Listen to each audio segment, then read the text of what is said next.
শাশুড়ি, এটা আপনার জন্য। হালকা হেসে বললেন, এই বয়সে এসব জামাই?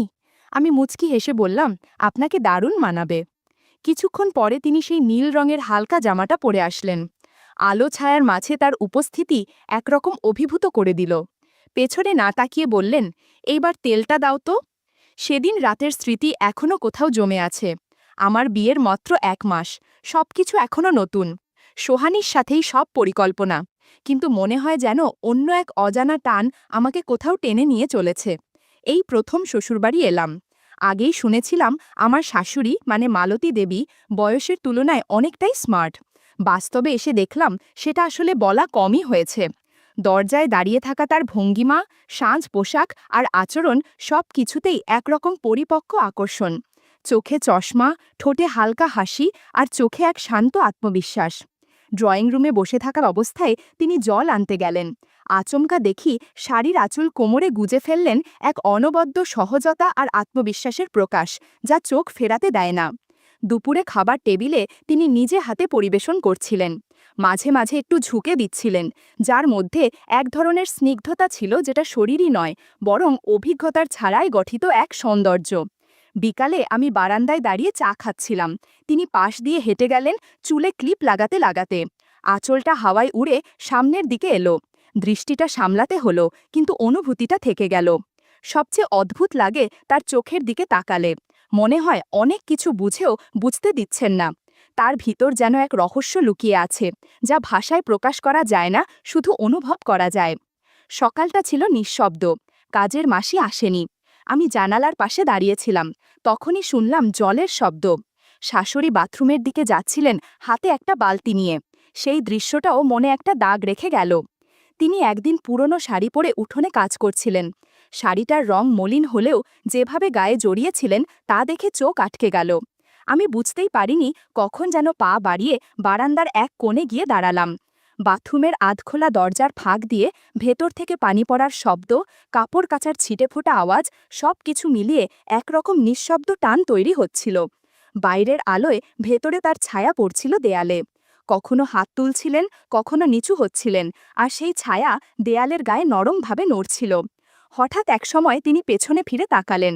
চোখে চোখ আটকালো মাত্র এক মুহূর্তের জন্য, কিন্তু মনে হলো যেন অনেক অজানা কথা বলে গেল সে দৃষ্টি। তারপর ধীরে দরজা বন্ধ করে দিলেন। আমি পিছিয়ে এলাম, কিন্তু বুকের ধকধক কমছিল না। পরক্ষণেই দেখলাম তিনি উঠোনে কাপড় ধুচ্ছেন, সম্ভবত স্নান সেরে এসেছেন। ভেজা চুলে রোদের ঝিলিক, আর তার হাতের নরম ভাজে ভাজে পোশাক থেকে জল ঝরছিল। একটি হালকা বেগুনি ব্লাউজ হাতে নিয়ে যখন তিনি কাঁদছিলেন, সেটা এমনভাবে জলে ডুবে উঠছিল যেন এক পরিপক্ক রুচির ছোঁয়া রয়েছে তাতেও।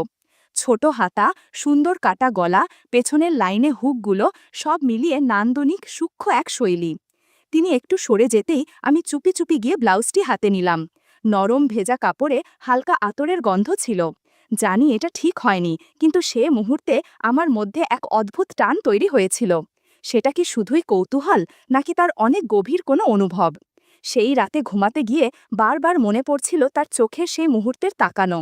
না বলা কথাগুলো যেন মাথার ভেতরে গুঞ্জন তুলছিল। সকাল থেকে মেঘলা ছিল আকাশ। হঠাৎ বৃষ্টির মধ্যে শুনি উঠোনে কিছু একটা পড়ে যাওয়ার শব্দ।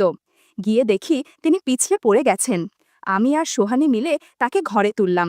তাকে ধরার সময় তার কাছাকাছি এসে বুঝলাম শরীরের উত্তাপ কি কেমনভাবে প্রভাব ফেলে মনে। সোহানী তখন তোয়ালে আনতে ব্যস্ত, আর আমি শুধু অনুভব করছিলাম কিভাবে কোনো সম্পর্ক ধীরে ধীরে অন্য মাত্রা নিচ্ছে। সন্ধ্যায় ব্যথাটা বাড়ায় সোহানী বলল, তুমি একটু তেল মালিশ করে দাও না। আমার হাতে তো মেহেদি দেওয়া, আমি বললাম, একটু ইতস্তত করে। শাশুড়ি হালকা হেসে বললেন, জামাই যখন পাশে আছে চিন্তা কি? তিনি মেঝেতে বসে শাড়ির পাটটা একটু তুলে সামলে নিলেন। আমি তেল হাতে নিয়ে কোমরের পাশে আলতোভাবে মালিশ শুরু করলাম। তার ত্বকে একটা উষ্ণতা ছিল যেটা ছুঁয়ে বোঝা যায়। ধীরে ধীরে পিঠের নিচের দিকে তেল দিতে দিতে সময় কেমন করে যেন থেমে গেল।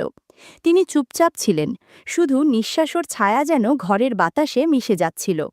প্রায় ঘণ্টাখানেক পরে আমি হাত ধুয়ে নিলাম। তিনি তখন চোখ বন্ধ করেছিলেন, মুখে প্রশান্তির ছাপ। শুধু বললেন, আরাম পেয়েছি। সেই শান্ত মুখ, হালকা হাসি আর চোখের চাউনিতে এক গভীরতা ছিল যা ভাষায় বলা যায় না। আমি চুপচাপ নিজের ঘরে ফিরে এলাম। সোহানী ঘুমিয়ে পড়েছে, কিন্তু আমার মনে তখনও ভাসছে শাশুড়ির চোখের সেই গভীর দৃষ্টি আর তেলের উষ্ণতা। রাতটা কাটল অস্থিরতায়।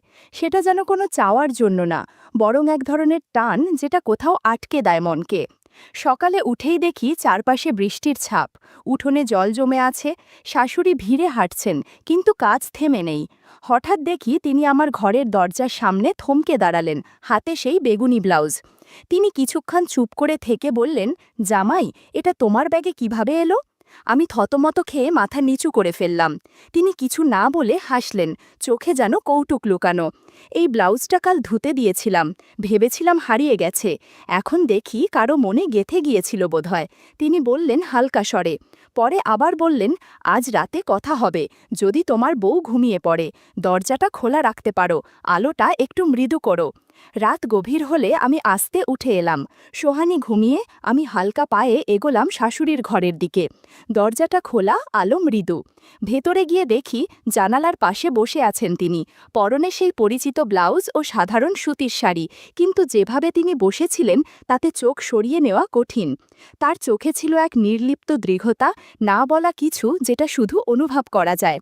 ঘড়ির কাঁটা এগোচ্ছিল, কিন্তু মনে হচ্ছিল সময় থেমে গেছে, কিন্তু ঘরের ভেতর যেন সময় থেমেছিল।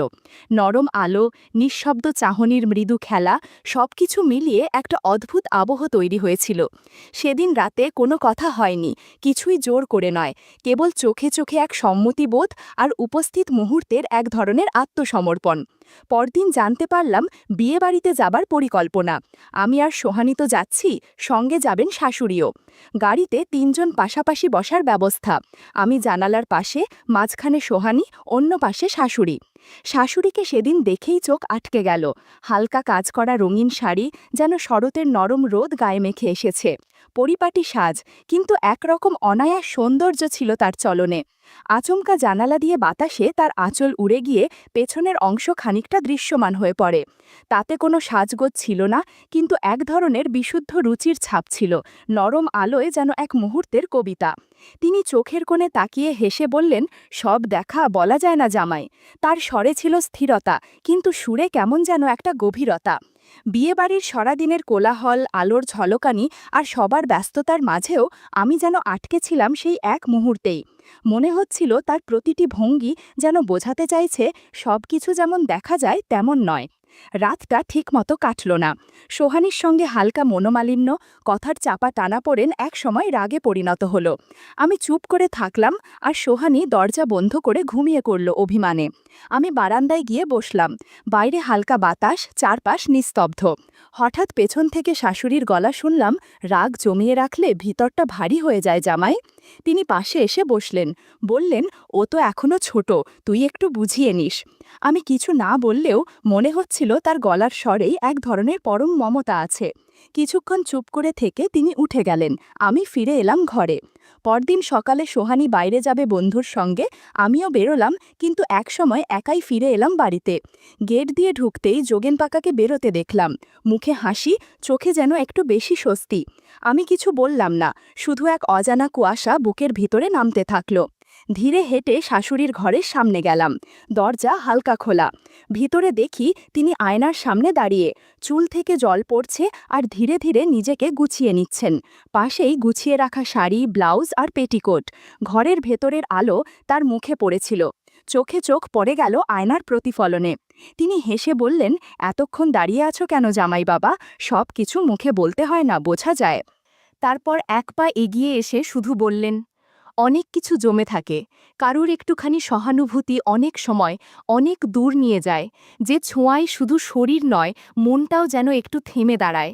তার চোখে ছিল না কোনো সংকোচ, বরং এক ধরনের শান্ত স্বস্তি, যেন অনেক দিনের জমে থাকা কিছু নিজেই উন্মুক্ত হচ্ছে। আমি কোনো উত্তর না দিয়ে চুপচাপ ঘর থেকে বেরিয়ে এলাম। তবু বারবার মনে পড়ছিল সেই মুহূর্ত, আয়নার সামনে দাঁড়িয়ে থাকা ছায়ামূর্তি আর চোখে চোখ রাখার সেই নিঃশব্দ মুহূর্ত, যা ভাষা ছাড়াই অনেক কিছু বলে দেয়। রাতে বারান্দায় বসেছিলাম, চারপাশ নিস্তব্ধ, হালকা বাতাসে পর্দা দুলছে, দূরে একটা ঘুঘুর ডাক ভেসে আসছে। মাথার ভেতর ঘুরছিল যোগেন কাকার মুখ, মালতীর চোখের চাহনি আর সেই এলোমেলো কাপড়ের দৃশ্য। কিন্তু আশ্চর্য, আমি ক্ষোভ বা হিংসা কিছুই অনুভব করছিলাম না, বরং মনে হচ্ছিল আমি এই অদ্ভুত পরিস্থিতির অংশ হয়ে গেছি, নীরব তবু গভীরভাবে জড়িয়ে। রাত বাড়ছিল, সোহানীর পাশেই শুয়েছিলাম, তবু ঘুম আসছিল না। তখনই মনে পড়ল দুপুরে বাজার থেকে কেনা ছোট একটা প্যাকেট, হালকা নীল রঙের নাইটি আর তেলের বোতল। চুপচাপ সেগুলো হাতে নিয়ে আমি ধীরে ধীরে এগোলাম শাশুড়ির ঘরের দিকে। দরজাটা খোলা ছিল, ঘরের ভেতরে এক ধরনের আরামদায়ক আলোর ছটা, জানালার পাশে রাখা চাদর, বাতাসে নড়তে থাকা পর্দা আর বিছানায় বসে থাকা মালতী, সব মিলে এক নিঃশব্দ প্রশান্তি। তিনি তখন হালকা শাড়িতে ছিলেন, চুল খোপা করা, পরনে কোনো বাড়াবাড়ি ছিল না, কিন্তু ছিল একটা অনায়াস সৌন্দর্য। আমি হাতে ব্যাগটা এগিয়ে দিয়ে বললাম, আপনার জন্য এনেছি। তিনি হেসে বললেন, এই বয়সে নাইটি জামাই? আমি বললাম, এই রংটা আপনাকে দারুণ মানাবে। তিনি একটু মৃদু হাসলেন, তারপর বললেন, তেল এনেছ? আমি বোতলটা দেখালাম। তিনি জানালার পাশে গিয়ে দাঁড়ালেন, হালকা আলোয় তার ছায়া বিছানার ওপর পড়ছিল। পেছন ফিরে না তাকিয়ে শুধু বললেন, তাহলে লাগিয়ে দাও। আমার হাত খানিকটা কাঁপছিল, তবুও ধীরে তেল লাগাতে লাগলাম। তার পিঠ, গলা আর কাঁধ বরাবর সেই তেল ছড়িয়ে পড়ছিল, আর আমাদের চারপাশে এক অদ্ভুত নীরবতা নেমে এসেছিল। এক সময় তিনি বললেন, এই নাইটি পরে হাসি? আমি চুপ করে দাঁড়িয়ে রইলাম। তিনি পাশের ঘরে গেলেন। যখন ফিরে এলেন তখন গায়ে সেই হালকা নীল পোশাক। খুব সাধারণ একটা ঘরের পোশাক হলেও তার গাম্ভীর্যে সেটাও যেন অনন্য হয়ে উঠেছিল। আমি চোখ ফিরিয়ে নিতে পারিনি। ঘরের ভেতরের বাতাসটাও যেন এক ধরনের ভার বয়ে নিয়ে চলছিল, না কষ্টের না আনন্দের, বরং এক চুপচাপ টান যা শব্দ ছাড়াই কথা বলে। তার চোখে এক গভীর চাহনি, ঠোঁটে নরম হাসি আর ধীরে ধীরে এগিয়ে আসা পায়ের ছায়া, সব মিলিয়ে সেদিন শব্দের দরকার ছিল না। শুধু নীরব উপস্থিতি, নিঃশ্বাস আর চোখে চোখ রাখার মুহূর্তটাই যথেষ্ট ছিল বুঝে নেওয়ার জন্য এখানে কেউ কাউকে দোষ দিচ্ছে না, কেবল অনুভব চলছে। রাতটা কেটে গেল এক অদ্ভুত প্রশান্তির ভেতর। অনেক অজানা প্রশ্নের উত্তর মিশে গেল নীরবতার গায়ে। আজ আমাদের ফেরা। আমি আর সোহানী শহরের দিকে রওনা হব। রেখে যাচ্ছি এই বাড়ির নরম আলো, ভেজা বারান্দা আর এক ছায়ার মতো মিশে থাকা মালতীর উপস্থিতি। সোহানী ব্যস্ত ব্যাগ গোছাতে, আর আমি দাঁড়িয়েছিলাম বারান্দায়, রোদে শুকানো শাড়ির ভাঁজের দিকে তাকিয়ে। একটা নীলচে কাপড় বাতাসে দুলছিল, চেনা কাপড়, চেনা অনুভব। ঠিক তখনই চোখ গেল গেটের দিকে। পাশের বাড়ির যতীন কাকা ঢুকছিলেন। আমার দিকে তাকিয়ে মৃদু হাসলেন, সেই হাসিতে হয়তো কিছু না বলেও অনেক কিছু বলা থাকে। শাশুড়ি ঠিক তখন উঠোন